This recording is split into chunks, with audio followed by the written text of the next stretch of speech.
उत्तराखंड प्रदेश के बजट सत्र पर इस बार लोगों की खासा नजरें हैं। ऐसा इसलिए भी क्योंकि कोरोना ने आम जन की कमर तोड़कर रख दी थी। ऐसे में इस बार का बजट और भी जरूरी हो जाता है। इसी बजट सत्र पर हल्द्वानी के अधिवक्ताओं ने अपनी राय रखी।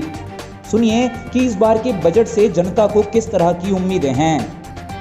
जो कोरोना काल के बाद मध्यम वर्गीय जो समाज है वो पूरी तरीके से अभी महंगाई की मार से त्रस्त है और उनको जो रोज़गार उनके छूट गए हैं उसके लिए सरकार को एक नई पहल करनी चाहिए, क्योंकि आज जो खाद्य सामग्री है, जो हमारे पेट्रोल के दाम हैं, जो आम नागरिक के लिए परिवहन हो या उनके जीवन का भरण पोषण से संबंधित है, उसके लिए एक ऐसे कानून बने जिससे कि मध्यम वर्गीय परिवार भी इस नए बजट सत्र का स्वागत कर सके।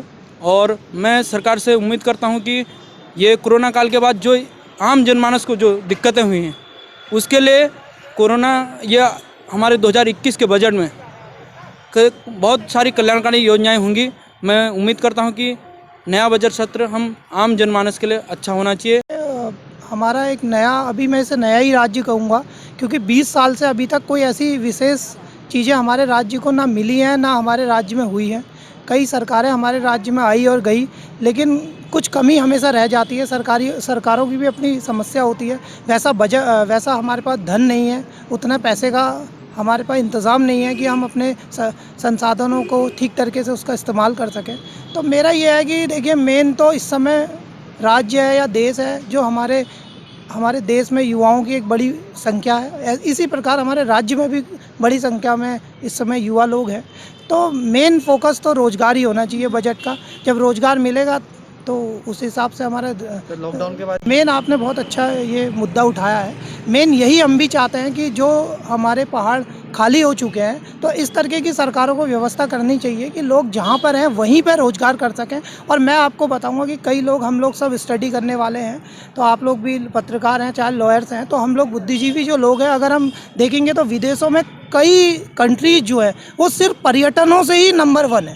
तो उस हिसाब से अगर आप अपने उत्तराखंड को देखेंगे तो इतना खूबसूरत हमारा उत्तराखंड है, लेकिन हम उस हिसाब से अपने पर्यटन उद्योग को आगे नहीं बढ़ा पाए। तो मेरा ये मानना है कि हमें, हमारी सरकारों को ऐसी जगहों की स्टडी करनी चाहिए कि कैसे विदेशों ने अपनी पूरी अर्थव्यवस्था ही पर्यटन पे बेस्ड उनकी अर्थव्यवस्था है। यहाँ तक कि गोवा में भी आप देखेंगे तो गोवा में जो है पूरा पर्यटन पे है। तो उस हिसाब से हमें करना चाहिए। देखिए, पर्यटन होगा तो रोजगार की समस्या तो अपने अभी समाधान हो जाएगा। महंगाई, देखिए, बजट जो है ना, किसी भी तबके के लिए एक बहुत ही महत्वपूर्ण विषय है। वो फिर चाहे महिलाएं हों, पुरुष हों, या कोई डिपार्टमेंट हो या कुछ भी हो, तो इसलिए हमें बजट को बहुत ही ध्यान से बनाना चाहिए और हर तबके को ध्यान में रख के बनाना चाहिए। अब महिलाएं जो हैं, बजट को देखा जाए तो महिलाओं के लिए कुछ ज़्यादा प्रोविज़न नहीं होते उसमें, तो उन चीज़ों को भी ध्यान में रखना चाहिए। उनका पे स्केल, उनके लिए नौकरियां, उनके विकास के स्तर के लिए, उनके चिकित्सा के लिए काफ़ी सारी चीज़ें होनी चाहिए, जो मुझे जहाँ तक लगता है और मैं बजट पढ़ती हूँ तो वो चीज़ें उसमें नहीं होती हैं। और बाकी जो और समस्याएं वो तो आप सबको पता ही है। उत्तराखंड का जो हमारा मेन बजट है, जो हमारा महिलाओं के लिए और युवाओं के लिए, बच्चों के लिए जो शिक्षा, एजुकेशन के ऊपर ये होना चाहिए। और इसमें जो महंगाई है, महंगाई को नियंत्रण में लाने की कोशिश की जानी चाहिए।